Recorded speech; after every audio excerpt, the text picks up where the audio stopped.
സമയമാണല്ലോ. കഴിഞ്ഞ ദിവസങ്ങളൊക്കെ നമ്മൾ ധ്യാനിച്ചുകൊണ്ടിരിക്കുന്ന ദൈവവചനത്തിൻ്റെ ഭാഗത്തിലേക്ക് ഹബക്കുക്ക് പ്രവാചകൻ്റെ പുസ്തകം, അതിൻ്റെ ചില ഭാഗങ്ങൾ, അതിൻ്റെ 1 മുതൽ 11 വരെയുള്ള വാക്യങ്ങൾ കഴിഞ്ഞ ആഴ്ച നമുക്ക് ധ്യാനിക്കുവാൻ ദൈവം ഇടയാക്കി. ഇന്ന് രാവിലെ കാലം ദൈവ തിരുപാദപീഠത്തിലായിരിക്കുമ്പോൾ അതിൻ്റെ മുമ്പോട്ടുള്ള ചില വാക്യങ്ങൾ എടുത്ത് ധ്യാനിക്കുവാനും പഠിക്കുവാനും ദൈവം നമ്മളെ എല്ലാവരെയും സഹായിക്കുമാറാകട്ടെ. ഹബക്കുക്ക് പ്രവാചകൻ്റെ പുസ്തകത്തെക്കുറിച്ച് ഞാൻ ഒന്നുകൂടെ ഒരു ക്വിക്ക് റീക്യാപ്പ് ചെയ്തിട്ട് മുമ്പോട്ട് പോകുവാൻ ആഗ്രഹിക്കുന്നു. ഇതുവരെയും നമ്മൾ പഠിക്കുകയും ധ്യാനിക്കുകയും ചെയ്തത് ഹബക്കുക്ക് തൻ്റെ ചുറ്റുമുള്ള സാഹചര്യങ്ങളെയും ചുറ്റുപാടുകളെയൊക്കെ നോക്കി വളരെ ദുഃഖിതനായി ചോദിക്കുന്ന ചോദ്യങ്ങൾ, തൻ്റെ ചോദ്യങ്ങൾ തൻ്റെ ആവശ്യഭാരങ്ങളല്ല, തൻ്റെ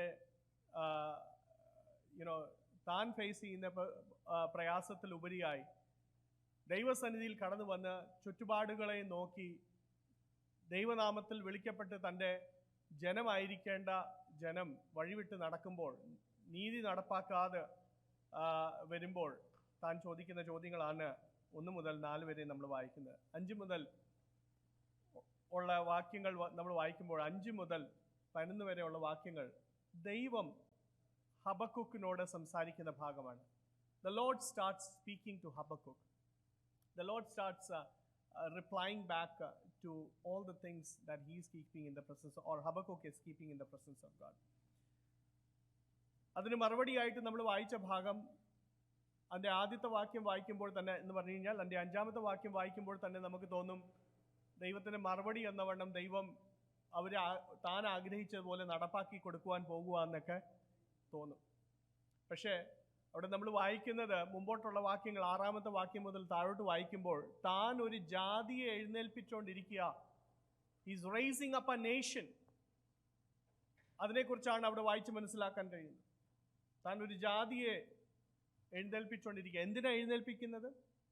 തൻ്റെ സ്വന്തം ജനത്തെ അവർ മുഖാന്തരം നന്നാക്കിയെടുക്കുവാനുള്ള പദ്ധതി ദൈവം ഒരുക്കിക്കൊണ്ടിരിക്കുക. അത് തൻ്റെ പ്രവാചകനെ അറിയിച്ചു. അതെല്ലാം കേട്ട പ്രവാചകൻ അവരെക്കുറിച്ചുള്ള വിവരണങ്ങളെല്ലാം ദൈവം തന്നെ അങ്ങോട്ട് പറയുകയാണ്. എന്നുവെച്ചാൽ അന്നത്തെ കൂട്ട്, നമ്മുടെ ഇന്നത്തെ കൂട്ട് ഗൂഗിളോ സെർച്ച് ചെയ്യാൻ, ഇവരെക്കുറിച്ചൊക്കെ സെർച്ച് ചെയ്യാനും അറിയാനൊന്നും ഇല്ല. So God himself is giving details about the nation. അവരെ ഉഗ്രതയും വേഗതയും, അവർക്ക് കുതിരയുണ്ട്, അവർക്ക് they have a big army, they don't respect kings എന്നും പറഞ്ഞുകൊണ്ട് ദൈവം തന്നെ അവരെക്കുറിച്ച് ഒരു ഡിസ്ക്രിപ്ഷൻ അങ്ങ് കൊടുക്കുക. 12-ാമത്തെ വാക്യം മുതൽ മുമ്പോട്ടുള്ള അതിൻ്റെ 2-ാമത്തെ അധ്യായം 1-ാമത്തെ വാക്യം വരെയാണ് ഞാൻ ഇന്ന് രാവിലെ കാലം നിങ്ങളുമായിട്ട് മെഡിറ്റേറ്റ് ചെയ്യാൻ ആഗ്രഹിക്കുന്ന ഭാഗം. എൻ്റെ 12-ാമത്തെ വാക്യം ആർക്കെങ്കിലും ഒന്ന് ശബ്ദം ഉയർത്തി വായിക്കാം.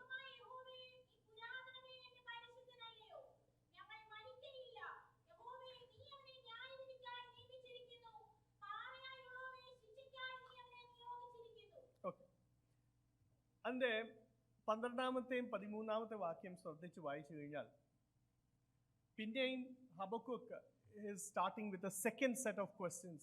തൻ്റെ ചോദ്യങ്ങളുടെ പിന്നെ ഒരു ഭാഗത്തേക്ക് പിന്നെയും കടന്നു വരിക. ഇപ്പോൾ ഇതുവരെ താൻ നേരിട്ട പ്രയാസങ്ങളല്ല ഇപ്പോൾ താൻ നേടുന്ന പ്രയാസങ്ങൾ എന്ന് പറഞ്ഞു കഴിഞ്ഞാൽ, ഇതുവരെ തൻ്റെ പ്രയാസങ്ങൾ സൊസൈറ്റൽ ആയിരുന്നു, സോഷ്യൽ ആയിരുന്നു, തൻ്റെ ചുറ്റുമുള്ള പ്രയാസങ്ങളായിരുന്നു. ഇപ്പം സൊസൈറ്റിയിൽ നിന്നും ചുറ്റുപാടുമുള്ള ജനത്തിൽ നിന്ന് തൻ്റെ ഫോക്കസ് മാറി, തൻ്റെ ഫോക്കസ് ഇപ്പോൾ ദൈവത്തിങ്കലാണ്. താൻ ചോദിക്കുന്ന ചോദ്യങ്ങൾ സോഷ്യൽ ഇഷ്യൂസ് അല്ല താൻ ചോദിക്കുന്നത്. താൻ ചോദിക്കുന്ന തിയോളജിക്കൽ പ്രോബ്ലംസ് ആണ്. തിയോളജിക്കൽ ആയിട്ടുള്ള ദൈവശാസ്ത്രം സംബന്ധിച്ച് അല്ലേ ഇതുവരെയും താൻ ദൈവത്തെക്കുറിച്ച് അറിഞ്ഞ അറിവിനെ കുറിച്ച് ഉള്ള ചോദ്യങ്ങളാണ് താൻ ചോദിക്കുന്നത്. എന്താ തൻ്റെ ചോദ്യങ്ങൾ? താൻ ചോദിക്കുകയാണ്, O Lord, are you not everlasting? കർത്താവേ, അങ്ങ് പണ്ടേ ഉള്ള ഒരു ദൈവമല്ലയോ? My God, my holy one, we will not die. O Lord, you have appointed them to execute judgment. O rock, you have ordained them to punish. തനിക്ക് പറയാനുള്ളത്, കർത്താവേ, നീ വിശുദ്ധിയുള്ള ദൈവമാണ്.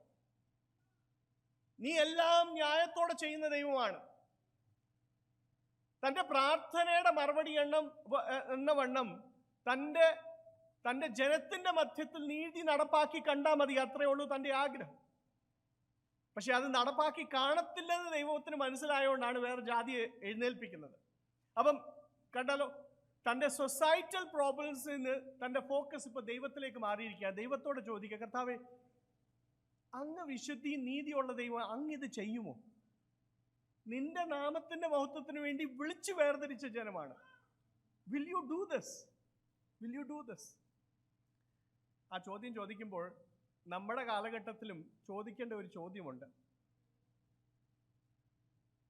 ദൈവസഭയും ദൈവജനവും ലോകമെമ്പാടും നോക്കുമ്പോൾ ദൈവത്തെ അനേകര് ഒരു ഭാഗത്ത് അറിഞ്ഞുകൊണ്ടിരിക്കുമ്പോൾ വേറൊരു ഭാഗത്ത് അനേകര് ദൈവത്തെ അറിഞ്ഞ അനേകര് അവനെ പിൻപറ്റാതെ ദൈവത്തെ അറിയാതെ അവരോർക്ക് തോന്നിയ വഴികളിലും എന്തിനു വേണം സഭകളും കൂട്ടി ദൈവത്തോടുള്ള ആരാധനയും നിർത്തിവെച്ച് ഒക്കെ പോയിക്കൊണ്ടിരിക്കുക. അപ്പം നമ്മൾ ചോദിക്കുന്ന ഒരു ചോദ്യമുണ്ട്, ദൈവം നമ്മളോട് വാഗ്ദത്തം ചെയ്തിട്ട് പോയാ ഞാൻ നിങ്ങൾക്ക് വേണ്ടി സ്ഥലം ഒരുക്കാൻ പോയി. അപ്പം gradually there comes an understanding, ഒരു ചിന്താഗതി കടന്നു വരും, സ്ഥലമൊക്കെ എനിവേ ഒരുക്കുന്നുണ്ടല്ലോ, കൊണ്ടുപോകാനുള്ളവരെ കൊണ്ടുപോകും, എല്ലാവരും പോകും എന്നുള്ള ഒരു ചിന്താഗതിയിലേക്ക് കാലഘട്ടം മൂവ് ചെയ്തുകൊണ്ടിരിക്കുകയാണ്. എന്ന് പറഞ്ഞു കഴിഞ്ഞാൽ എല്ലാം ഓക്കെയാണ്, ദൈവം എനിവേ സ്ഥലം ഒരുക്കുവാണല്ലോ, അപ്പം അത് ചുമ്മാതെ കിടക്കാൻ ദൈവം അനുവദിക്കത്തില്ല, എല്ലാവരെയും കൊണ്ടുപോകും. ഞാൻ ഇന്ന് രാവിലെ കാലം ദൈവം പണിയുന്ന വാസസ്ഥലങ്ങളെല്ലാം വെറുതെ കിടന്നാൽ തൻ്റെ ഉദ്ദേശപ്രകാരവും താൻ ആഗ്രഹിക്കുന്ന രീതിയിൽ ജീവിക്കുന്നവരെ മാത്രമേ അങ്ങോട്ട് കൊണ്ടുപോകാൻ ദൈവത്തിന് പ്ലാനുള്ളൂ. അവിടെ കുറെ വാസസ്ഥലങ്ങൾ ഉണ്ടാക്കിയിട്ടെന്നും പറഞ്ഞ് ഇവിടെ അയ്യോ സ്ഥലം ഉണ്ടല്ലോ എന്നാ എല്ലാവരും ഇരിക്കട്ടെ, അവരും ഇരിക്കട്ടെ അല്ല.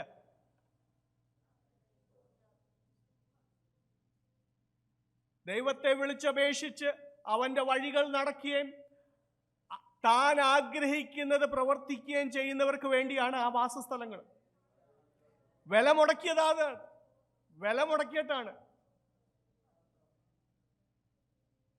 You know, the love of God, that is free. He lavishly bestows that. ദൈവത്തെ അറിയുവാൻ ദൈവം സ്നേഹിക്കുന്നു, എല്ലാവരെയും സ്നേഹിക്കും. ദൈവം സ്നേഹമുള്ള ദൈവമല്ലയോ, എന്നാലും അങ്ങനെ ക്രൂരനായിട്ട് അങ്ങനെ ചിലരെയൊക്കെ മാറ്റി നിർത്തുമോ? ദൈവം സ്നേഹിക്കുന്നുണ്ട്. അതുകൊണ്ട് തൻ്റെ സ്നേഹത്തിന്റെ വില മനസ്സിലാക്കിയാൽ ഈ ലോകത്തിലുള്ള പല കാര്യങ്ങളും വെടിഞ്ഞ് തന്നെ മാത്രമേ നമ്മൾ പിൻപറ്റൂ. അപ്പൊ he's asking some really tough theological questions. കർത്താവേ, അങ്ങ് ഇത്രയും വിശുദ്ധി നീതിയുള്ള ഒരു ദൈവമാണ് എന്ന് പറയുന്നത്, ഞാൻ പറഞ്ഞല്ലോ, ഒരു വടിയെ എടുത്ത് തൻ്റെ ജനത്തെ പണിഷ് ചെയ്യാൻ പോവുകയാണ്.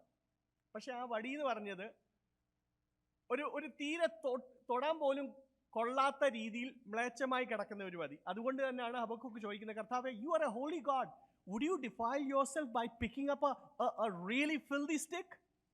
ഒരു ഗുണവുമില്ലാതെ അശുദ്ധിയിൽ കിടക്കുന്ന ഒരു വടിയെടുത്ത് തൻ്റെ ജനത്തെ പണിഷ് ചെയ്യുമോ? അതാണ് തൻ്റെ ചോദ്യം. അതിൻ്റെ 12ഉം 13ഉം വാക്യങ്ങൾ നമ്മൾ വായിച്ചു കഴിഞ്ഞാൽ, how can a holy God use an evil instrument? ഒരു ഡിഫൈൻഡായിട്ട് കിടക്കുന്ന, ഒരു മ്ലേച്ഛമായി കിടക്കുന്ന ഒരു വടിയെടുത്ത് വിശുദ്ധനായ ദൈവം തൻ്റെ വിശുദ്ധ കരങ്ങൾ കൊണ്ട് മ്ലേച്ഛമായ ഒരു വടിയെടുത്ത് തൻ്റെ ജനത്തെ വിശുദ്ധീകരിക്കാൻ ഉപയോഗിക്കുമെന്നുള്ളതാണ് തൻ്റെ ചോദ്യം. നമ്മുടെ ജീവിതത്തിൽ നമുക്ക് തോന്നാറുണ്ട്, ദൈവം എന്നോട് അങ്ങനെ ചെയ്യുമോ? ദൈവം ഇതിലെ നിന്റെ ഇപ്പോഴുള്ള ജീവിതത്തിൽ ഉപരിയായി നിന്റെ ആത്മാവ് അവിടെ എത്തിച്ചേരണമെന്നാണ് ദൈവത്തിന്റെ അൾട്ടിമേറ്റ് പർപ്പസ്.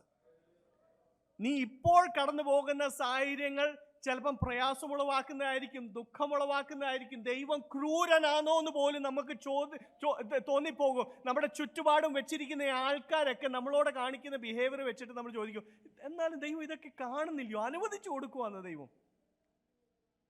ഇതിലെ നീ അവിടെ കാണപ്പെടണമെന്നാണ് ദൈവത്തിന്റെ അൾട്ടിമേറ്റ് പർപ്പസ്. അതിനുവേണ്ടി ഏതൊക്കെ ശോധനകൾ, അതിനുവേണ്ടി ഏതൊക്കെ പ്രോസസ്സിൽ കൂടെ നിന്നെ കടത്തിവിട്ടാലും അൾട്ടിമേറ്റ് പർപ്പസ് നീ അവിടെ കാണണം. നീ അവിടെ കാണണം. എൻ്റെ 14-ാമത്തെയും 15-ാമത്തെ വാക്യം ഒന്ന് വായിച്ചാട്ടെ.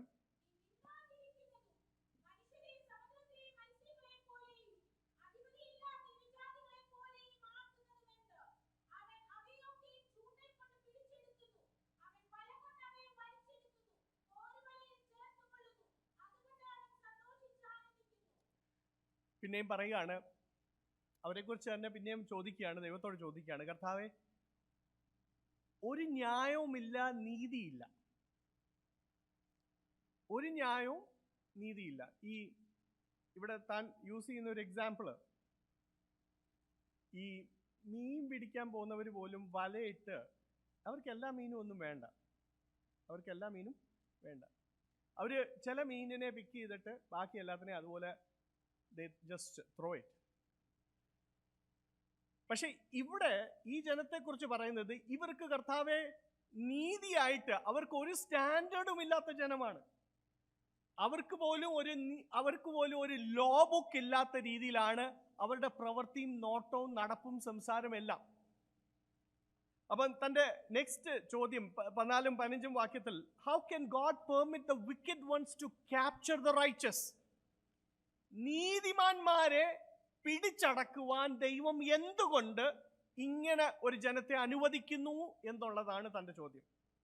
കണ്ടോ, റിയൽ ടഫ് ക്വസ്റ്റ്യൻസ്. നമ്മുടെ ജീവിതത്തിൽ നമ്മൾ നേരിടുന്ന ചില ചോദ്യങ്ങളാണിത്. നമ്മൾ നേരിടുന്ന ചില ചോദ്യങ്ങളാണ്. ദൈവം എന്തുകൊണ്ട് ഇതൊക്കെ അനുവദിക്കുന്നു? Why is God permitting? അങ്ങനെ സംഭവിക്കുമോ? അങ്ങനെ അനുവദിച്ചു കൊടുക്കുമോ? അപ്പം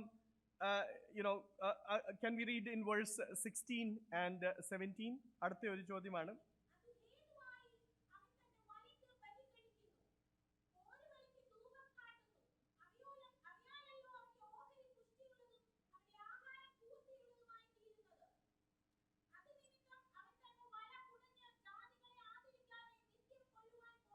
മതി. അടുത്ത ഒരു ചോദ്യം, how can God allow the wicked to glorify themselves? തൻ്റെ തിയോളജിക്കൽ ആയിട്ടുള്ള ഒരു ചോദ്യം, താൻ്റെ മനസ്സിൽ ഉദിച്ചു വന്ന ഒരു ചോദ്യം. കർത്താവേ, ഞങ്ങൾ നിന്നെ വിളിച്ചപേക്ഷിക്കുന്ന ഒരു ദൈവമാണ്. അവർക്ക് ദൈവവും ഇല്ല, ദേവനുമില്ല. അവരാശ്രയിക്കുന്ന എന്തോത്തിൻ്റെ മേലാ? അവരുടെ വലയിൽ, അല്ലെങ്കിൽ അവരുടെ മേലിൽ തന്നെ. they are depending on themselves. അവർക്ക് ദൈവവുമില്ല, ദേവനുമില്ല, അവർക്ക് തോന്നുന്ന പോലെ നടക്കുന്നു, നീതി നടപ്പാക്കുന്നില്ല. ഇങ്ങനെ ഒരു ജാതിയെ എങ്ങനെ കർത്താവെ അങ്ങ് ഉപയോഗിക്കും തൻ്റെ ജനത്തെ നന്നാക്കുക? they are depending on themselves. അവരിൽ തന്നെ, അവരുടെ വലയാണ് അവരുടെ ആരാധന വസ്തു. ഞാൻ പറഞ്ഞല്ലോ, ആസാഫും ദാവീദും ഒക്കെ ചോദിച്ച ചോദ്യങ്ങളാണ്. കർത്താവെ, ദുഷ്ടന്മാർ എങ്ങനെ തടിച്ച് ഇങ്ങനെയൊക്കെ, how is this possible?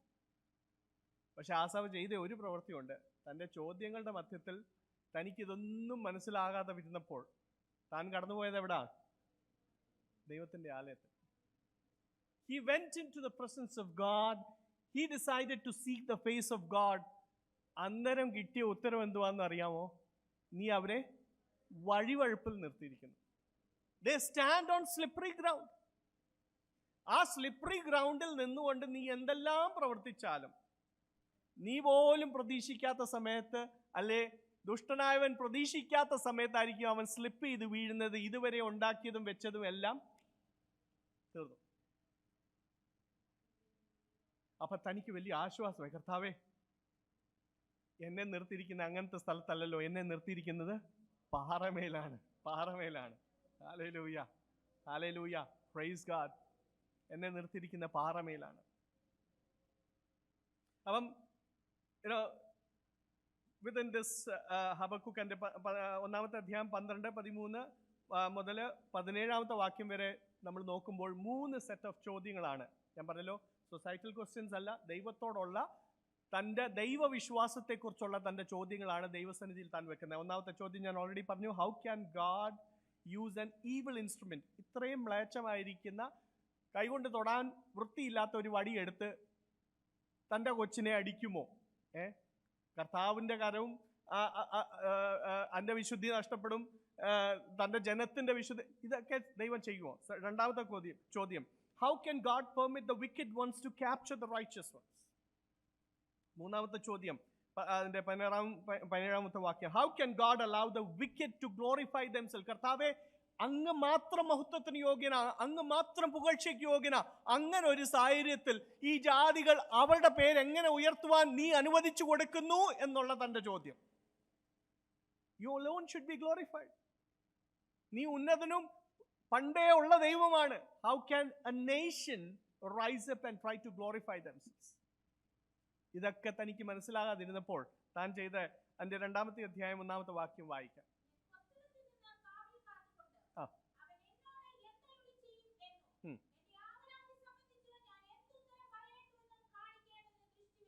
Okay,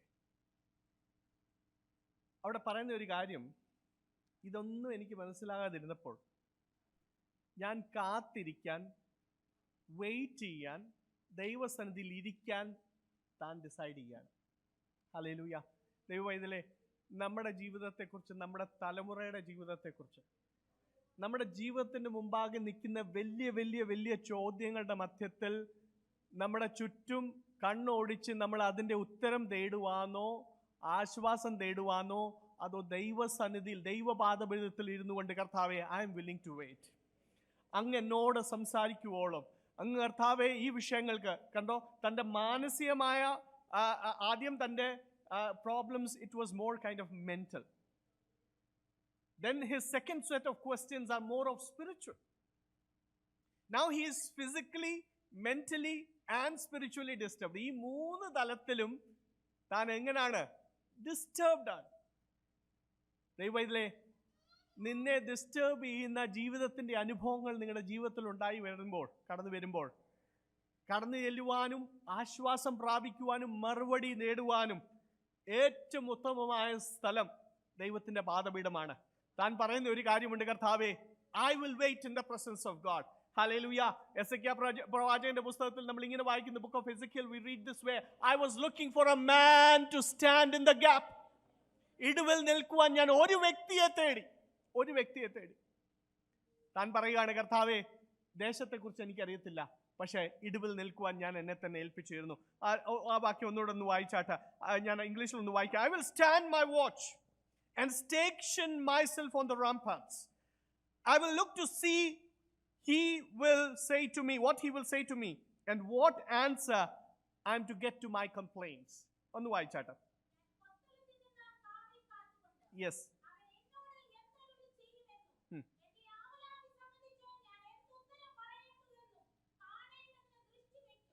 ഞാൻ ദൃഷ്ടി വെക്കും, ഞാൻ വെയിറ്റ് ചെയ്യും. ഇന്ന് രാവിലെ കാലം എന്നെ കേൾക്കുന്ന പ്രിയപ്പെട്ടവരെ, നാളുകളായി ദൈവസന്നിധിയിൽ ചോദിക്കുന്ന പല ചോദ്യങ്ങൾക്കാണ്. അതിന് ഇതുവരെയും തക്കതായ മറുപടി കിട്ടി കാണത്തില്ല, നമ്മളെ സാറ്റിസ്ഫൈ ചെയ്യുന്ന ഒരു മറുപടി കിട്ടി കാണത്തില്ല. പക്ഷെ ഇന്ന് രാവിലെ കാലം ഓർപ്പിച്ചു കൊള്ളട്ടെ, എന്നും മൗനമായിരിക്കുന്ന ദൈവമല്ല താൻ. വേഗതയിൽ ഇറങ്ങി വന്ന് പ്രവർത്തിക്കേണ്ടടുത്ത് വേഗതയിൽ താൻ ഇറങ്ങി വന്ന് പ്രവർത്തിക്കും. ചില നിമിഷങ്ങൾ കഴിഞ്ഞിട്ട്, അല്ലെ, നമ്മൾ ആ പ്രോസസ്സിൽ കൂടെ പോയി പക്വതയുള്ളവരായെന്ന് മനസ്സിലാകുമ്പോൾ ഇറങ്ങി വന്ന് പ്രവർത്തിക്കുന്ന കർത്താവുണ്ട്. അതുകൊണ്ട് തന്നെ പത്രോസ് പറയുന്നേ, അവന്റെ ബലമുള്ള കരക്കീഴിൽ എന്ത് ചെയ്യണം? Wait wait wait wait. നിരാവിലെ കാലം ദൈവപാദപീഠത്തിൽ നമ്മൾ ആയിരിക്കുമ്പോൾ, hallelujah, are we patient or are we becoming more and more impatient? Are we running out on our patience? കർത്താവേ, എന്തിനാ ഈ വിശ്വാസം അങ്ങേ വിളിച്ചപേക്ഷിച്ചിട്ട് നീതിയായിട്ട് നടന്നിട്ട് ഇതൊക്കെ ചെയ്തിട്ട് ഇതൊക്കെ പ്രവർത്തിച്ചിട്ട്? ഞാൻ പറഞ്ഞല്ലോ ദൈവവേദിലെ, ദൈവത്തിന് അൾട്ടിമേറ്റ് ആയ ദൈവത്തിനൊരു ഉദ്ദേശമുണ്ട്. നമ്മളൊക്കെ എവിടെ കാണപ്പെടണം? നിത്യത കാണപ്പെടണം. അതിനുവേണ്ടി ഏതൊക്കെ പ്രോസസ്സിൽ കൂടെ കടത്തി വിട്ടിട്ടും നമ്മളെ നന്നാക്കി എടുക്കുവാനുള്ള എല്ലാ പദ്ധതി ദൈവം, ഹി വിൽ യൂസ് ദാറ്റ്. അല്ല, എങ്ങനെയും ഒക്കെ ജീവിച്ചാലും ദൈവം വാസസ്ഥലം ഒരുക്കിയിട്ടുണ്ട്, അതുകൊണ്ട് അവിടെ അങ്ങ് ചെല്ലുമെന്ന് ചിന്തിച്ച് ആ ചിന്താഗതി മാറ്റിവെച്ച്, ഞാൻ പറഞ്ഞല്ലോ അങ്ങനെ ഒരു കാലഘട്ടത്തിലേക്കാണ് നമ്മുടെ ചുറ്റുമുള്ള പല സഭകളും അവരുടെ വിശ്വാസവും രീതികളൊക്കെ ആ രീതിയിലായി പോയിക്കൊണ്ടിരിക്കുകയാണ്. അതിൻ്റെ മധ്യത്തിൽ ദൈവവൈതലേ, ഹല്ലേലൂയ, അത് പണിഞ്ഞതെല്ലാം ചുമ്മാതെ വെറുതെ ദൈവം ഇട്ടാൽ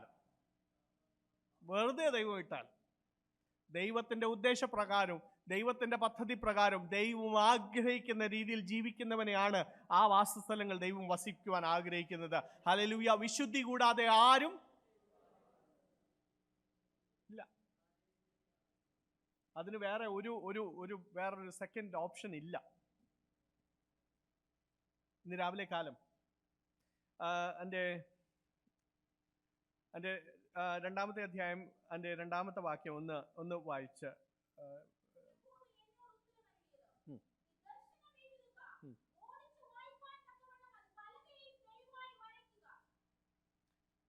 നീ ദർശനം എന്ത് ചെയ്യണം?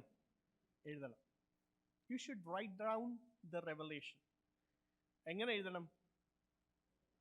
ഓടിച്ചു വായിക്കുക. അതിനെ ഇച്ചൂടെ ഇന്റർപ്രറ്റ് ചെയ്ത് കഴിഞ്ഞാൽ ഇംഗ്ലീഷിലൊന്ന് വായിക്കാം. Then the Lord replied, write down the revelation and make it plain on the tablet, so that a herald may run with it. അത് പലകമേൽ എങ്ങനെ എഴുതണം? അത് ഇച്ചൂടൊന്ന് ഇന്റർപ്രറ്റ് ചെയ്ത് ഞാൻ പറഞ്ഞു കഴിഞ്ഞാൽ, ഈ ലഭിച്ചിരിക്കുന്ന ദർശനം നീ വലിയതായിട്ട് എഴുതണം. വലിയൊരു ബോർഡിൽ എഴുതണം, വലിയൊരു പലക എടുത്ത് എഴുതണം. എന്നിട്ട് ആ പലക ഒരിടത്ത് ഇങ്ങനെ നാട്ടി വെക്കണം. നമ്മൾ കണ്ടിട്ടുണ്ടല്ലോ, നമ്മൾ ഇങ്ങനെ കാറയിലൊക്കെ പോകുമ്പോൾ വലിയ ഹോർഡിംഗ് ബോർഡ്സ് വെച്ചിട്ടുണ്ട്. ഡിജിറ്റൽ ആയിട്ടുള്ള ഹോർഡിംഗ് ബോർഡ്സ് ഉണ്ട്, അട്രാക്റ്റീവ് ആയിട്ടുള്ള കളേഴ്സ് ഉള്ള ഹോർഡിംഗ് ബോർഡ്സ് ഉണ്ട്. എത്ര വേഗതയിൽ നമ്മൾ പോവുകയാണെങ്കിലും ഒരു നോട്ടം നമ്മളൊന്ന് നോക്കിപ്പോവും. അപ്പൊ ദൈവം പറയാണ്, നീ ഇപ്പോൾ നിനക്ക് കിട്ടിയ പ്രവചനം ഉണ്ടല്ലോ, അത് നീ വലിയൊരു പലകയിലെടുത്ത് എഴുതിയിട്ട് നാട്ടി വെക്കണം. ഓടിച്ച് എന്ന് പറഞ്ഞാൽ വളരെ അത്യാവശ്യമായിട്ട് ഓടിപ്പോയിക്കൊണ്ടിരിക്കുന്ന ഒരുത്തനും ഒന്ന് തിരിഞ്ഞു നോക്കത്തക്ക രീതിയിൽ എഴുതി വെക്കണം. ഇന്ന് രാവിലെ കാലം എന്നെ കേൾക്കുന്ന പ്രിയപ്പെട്ടവരെ, അറിഞ്ഞ വിശ്വാസം അത് ഒതുക്കി വെക്കാനുള്ളതല്ല. നമ്മുടെ ജീവിതത്തിൽ ഒരു പ്രാവശ്യമേ നമ്മളെ കണ്ടിട്ടുള്ളെങ്കിലും അവന് എന്തോ ഒരു പ്രത്യേകതയുണ്ട്. അവൻ ഓടിപ്പോയിക്കൊണ്ടിരിക്കുകയാണ്. Quick, he may be making a quick run away from us, but let him be able to experience that there is something different about you and me. ഇവിടെ പറയുകയാണ്, ഞാൻ അത് സമയം കുറവായതുകൊണ്ട് ഞാൻ ഇവിടെ വൈൻഡപ്പ് ചെയ്യാണ്. നമുക്ക് അതിനെക്കുറിച്ച് ഞാൻ അടുത്ത ആഴ്ച ഇച്ചിരി എക്സ്പ്ലെയിൻ ചെയ്യാം. Let the Lord continue to speak to our hearts and minds. ഇന്ന് രാവിലെ കാലം